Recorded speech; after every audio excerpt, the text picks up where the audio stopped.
بھارتی نیوی لکشدیپ میں golf of Eden یا خلیج عدن اور اسٹریٹ آف ہرمز سے ملکہ اسٹریٹ کے درمیان جو راہداری ہے اس پر ایک دوسری بیس بنا رہی ہے۔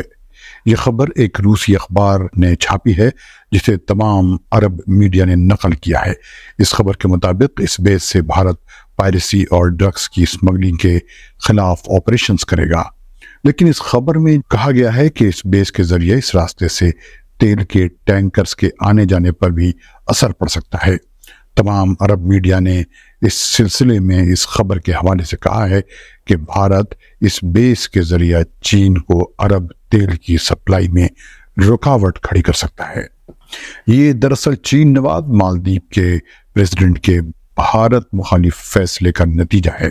بھارت کو مالدیپ کی یہ چین نوازی پسند نہیں ہے اور اس کا اظہار وہ کئی بار کر چکا ہے۔ لکشدیپ میں جہاں بھارت اپنا ایک ملٹری بیس بنانا چاہتا ہے، وہ مالدیپ سے صرف 250 کلومیٹر کی دوری پر ہے۔ اس روسی اخبار نے ایک ایکسپرٹ ونے شکلا کے حوالے سے لکھا ہے کہ بھارت نہیں چاہے گا کہ وہ چین کے ساتھ جنگ کی حالت پیدا کرے کیونکہ وہ اس کی پوزیشن کمزور ہے۔ چین تو ایرانی تیل سنٹرل ایشیا اور پاکستان کے زمینی راستے سے پائپ لائن کے ذریعے بھی حاصل کر سکتا ہے، اور وہ بھی ایکسپورٹ کے لیے چینی سمندری راستوں کا استعمال کرتا ہے۔ اگر وہ چین کو ملنے والے عرب تیل کی سپلائی لائن میں کوئی رکاوٹ ڈالے گا تو چین بھی اسے اپنے سمندری راستے بھارت کے لیے بند کر سکتا ہے، اور یورپ ایکسپورٹ کے لیے اس کے پاس صرف ایک ہی راستہ بچ جائے گا جسے سوئز کینال کہتے ہیں۔ بہرحال الجزیرہ اور RT عربی سمیت بہت سے عربی میڈیا نے یہ خبر شائع کی ہے کہ بھارت چین کو ملنے والے عرب تیل کا راستہ کاٹ دینا چاہتا ہے، اور ساتھ ہی یہ بھی سوال کیا ہے کہ بھارت کیا ایسا کر پائے گا۔ یہ تو بہرحال بھارتی سمندری علاقوں یا اس سے قریب کی راہداری سے عرب تیل کے چین پہنچنے میں کسی خیالی رکاوٹ کی بات تھی جو ایک روسی اخبار نے کہی تھی، لیکن یہ بھی ایک بڑی حقیقت ہے کہ عرب دنیا خاص طور پر خلیج یا گلف میں بھارت اور چین کے درمیان انفلوئنس یا اثر رسوخ بڑھانے کا مقابلہ تو چل رہا ہے، اور دونوں ایشیائی ملک عرب دنیا میں ایک دوسرے کا پیچھا چھوڑ دینے کی دوڑ میں لگے ہوئے ہیں۔ لیکن قبل اس کے کہ اس کی تفصیل بیان کی جائے اور آپ یہ پورا ویڈیو دیکھیں، اس سے پہلے اس چینل کو سبسکرائب ضرور کریں اور بیل آئیکن کو کلک کرنا نہ بھولیں۔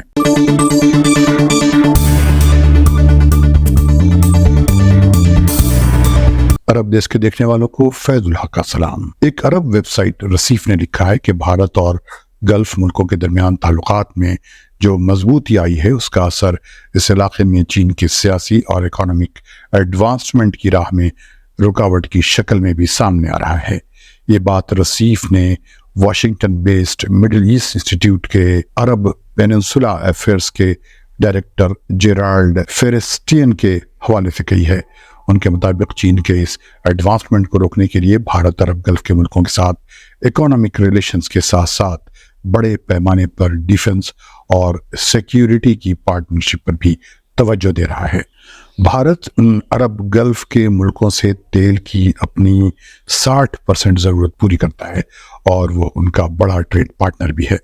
ان عرب ملکوں نے بھارت میں بھی بڑے پیمانے پر فورن ڈائریکٹ انویسٹمنٹ کیا ہے۔ فیرسٹین نے لکھا ہے کہ I2U2 پلیٹ فارم جس میں بھارت، اسرائیل، UAE اور امریکہ شامل ہیں، بھارت کو ویسٹ ایشیا میں اسٹیبلٹی کے لیے بڑا رول ادا کرنے کا موقع دیتا ہے۔ انہوں نے اس سلسلے میں Bharat Middle East Europe corridor کی بات بھی کہی ہے، جس کے بارے میں کہا جاتا ہے کہ یہ دراصل چین کے بیلٹ اینڈ روڈ یعنی BRI کے مقابلے میں بن رہا ہے، لیکن ان دنوں عرب دنیا میں جو حالات 7 اکتوبر کے بعد سے پیدا ہوئے ہیں، اس کی وجہ سے Bharat Middle East Europe corridor کے بارے میں شکوک و شبہات بڑھ گئے ہیں۔ Centre for Arab Euro Asian studies کے ایشین اسٹڈیز یونٹ کے ڈائریکٹر مصطفیٰ شلش کا کہنا ہے کہ کیونکہ چین کے پاس انویسٹمنٹ، ٹریڈ اور کمیونیکیشن کا ایک بڑا نیٹ ورک ہے، اس لیے وہ نیئر فیوچر میں علاقے کی جیو پولیٹکس کو اپنے قابو میں کرنے پر زیادہ قادر ہے۔ چین گلف میں امریکہ کے لیے ایک بڑا چیلنج بن کر ابھرا ہے، خاص طور پر اس نے جس طرح سعودی عرب اور ایران کو دوبارہ ایک ساتھ کھڑا کر دیا ہے، اس کی وجہ سے اس کی ساکھ اور مضبوط ہوئی ہے۔ چین کے صرف اس قدم سے گلف میں بڑی حد تک امن اور اسٹیبلٹی پیدا ہوتی نظر آئی ہے، لیکن شلش کے مطابق عرب دنیا میں چین کی اکانومک اور جیو پولیٹیکل ایکٹیویٹی سے بھارت کے لیے ایک بڑا سنگین چیلنج پیدا ہو گیا ہے۔ بھارت اور چین کے درمیان رشتوں میں مزید خرابی پیدا ہوئی ہے۔ ان دونوں پڑوسی ملکوں کے درمیان پہلے سے ہی بارڈر ڈسپیوٹس ہیں جو حالیہ برسوں میں مزید سنگین ہوئے ہیں، اور دوسری طرف امریکہ بھارت کے قریب آ رہا ہے تاکہ چین کو گھیر سکے۔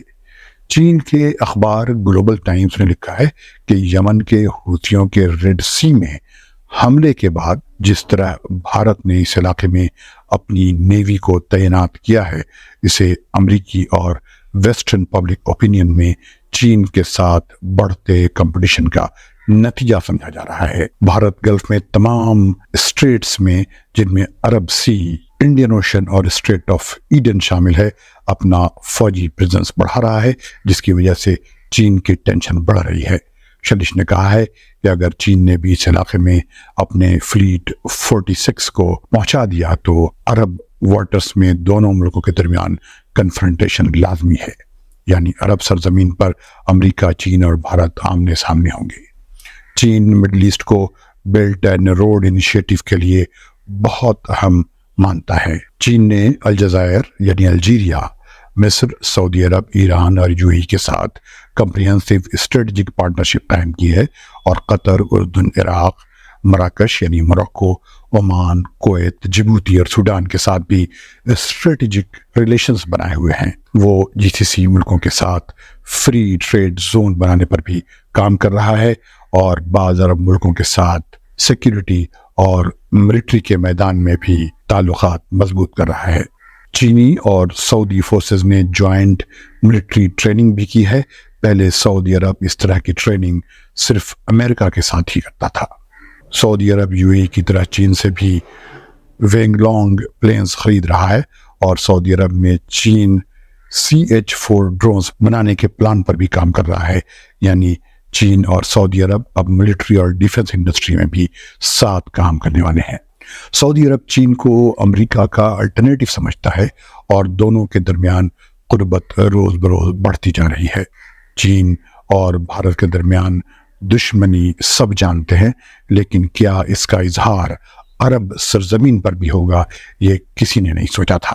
یو اے ای نے چین اور بھارت دونوں کے ساتھ رشتے بنائے ہیں، لیکن اس نے پاکستان کے ساتھ اپنے رشتوں کو بھارت اور چین کے ساتھ رشتوں کے درمیان نہیں آنے دیا۔ یعنی یہی طریقہ گلف کے دوسرے ملکوں نے بھی اپنایا ہوا ہے، چاہے سعودی عرب ہو یا قطر۔ قطر نے حال ہی میں بھارت کے ساتھ گیس کی ایک ڈیل کی ہے، لیکن اس میں پاکستان کے ساتھ اس کے رشتوں پر کوئی فرق نہیں پڑتا۔ 2021 میں CNN نے بتایا تھا کہ چین سعودی عرب کے انڈیجنس بالسٹک میزائل سسٹمز بنانے میں بھی مدد کر رہا ہے۔ سعودی عرب اور یو اے ای دونوں اس میدان میں چین سے مدد حاصل کر رہے ہیں۔ اخبار وال اسٹریٹ جرنل نے لکھا ہے کہ چین یو اے ای میں ایک ملٹری انسٹالیشن بنا رہا ہے، لیکن یو اے ای اس فیسلٹی کو ملٹری انسٹالیشن نہیں قرار دیتا۔ یو اے ای میں 2 لاکھ چینی کام کرتے ہیں اور 6,000 کمپنیاں چلاتے ہیں۔ یو اے ای چینی ٹریڈ کا ایک بڑا لاجسٹک سینٹر ہے۔ اس علاقے کے 60% چینی سامان اسی راستے سے آتے ہیں۔ اسی طرح گلف میں بھارتیوں کی ایک بڑی تعداد نوکریاں کرتی ہے۔ بھارت گلف کے تیل کا ایک بڑا خریدار اور ٹریڈ پارٹنر ہے۔ ویب سائٹ رسیف نے لکھا ہے کہ بھارت کی انرجی کی ضرورتیں بڑھتی جا رہی ہیں، ساتھ ہی ساتھ یہاں ریلیجیس ایکسٹریمزم بھی بڑھا ہے، جس کی وجہ سے سعودی عرب کے ساتھ بھارت کے اسٹریٹجک کیلکولیشنز یا اسسمنٹس پر اثر پڑ سکتا ہے۔ آبزرور ریسرچ فاؤنڈیشن کی کانچی گپتا کا کہنا ہے کہ 1990 سے جب سے بھارت میں اکانومک لبرلائزیشن آیا اور اسی زمانے میں دنیا میں کولڈ وار ختم ہوئی. ان تمام اسباب کی بنا پر بھی بھارت اور گلف کی اکنامک پارٹنرشپ بڑھی ہے. گلف کے ملکوں نے بھارت کی اکنامک پاسبلٹیز اور علاقے میں بھارت کی ڈیفنس کیپیبلٹیز کو سمجھا ہے. لیکن رسیف میگزین کے مطابق عرب دنیا میں بھارت اور چین کا انٹرسٹ ہے اور اس کی وجہ سے دونوں میں ٹکراؤ کی سی کیفیت ہے. دونوں ملکوں کی فارن پالیسی عرب دنیا میں کافی ایکٹیو ہے. لیکن چین جانتا ہے کہ بھارت سے ٹکراؤ سے فائدہ امریکہ کا ہوگا. اسی طرح بھارت بھی یہ سمجھتا ہے کہ اگر وہ عرب دنیا میں چین سے ٹکراؤ سے بچتا رہا تو اس سے بڑا فائدہ ہو سکتا ہے. اس کے مطابق مڈل ایسٹ میں ہر جگہ چین کی سرمایہ کاری یا انویسٹمنٹ کی وجہ سے بھارت کے لیے مشکلات تھوڑی بڑی ہیں. چین نے عرب ملکوں یعنی مڈل ایسٹ، نارتھ افریقہ میں 2005 اور 2019 کے بیچ $55 بلین کا انویسٹمنٹ کیا تھا. اس کے علاوہ اس نے 2004 اور 2014 کے بیچ اس علاقے میں $43 بلین کے قریب ایڈ بھی دی ہیں. اس علاقے میں چین ایک اہم ٹریڈ پارٹنر، ٹیکنالوجی کا سورس اور آرمڈ ڈرونز کا ایک بڑا سورس بن کر ابھرا ہے. رسیف کے مطابق چونکہ بھارت چین کی فوجی اور اکنامک طاقت کا مقابلہ نہیں کر سکتا، اس لیے وہ امریکہ کے ساتھ اپنے تعلقات کو مضبوط بنا رہا ہے تاکہ عرب دنیا میں چین کے اثر رسوخ کو کم کرنے یا ختم کرنے میں دونوں ساتھ کام کریں. آبزرور ریسرچ فاؤنڈیشن کی کانچی گپتا کا کہنا ہے کہ چین نے جس طرح گلف میں سیکیورٹی اور ملٹری ایریاز میں اپنا انفلوئنس بڑھایا ہے، بھارت نے بھی اس کا نوٹس لیا ہے اور اسے یہ سمجھ میں آ گیا ہے کہ چین کے ساتھ کمپٹیشن کا یہ ایک نیا میدان ہے. ملتے ہیں کسی ایسے ہی دوسرے ویڈیو کے ساتھ، تب تک خدا حافظ.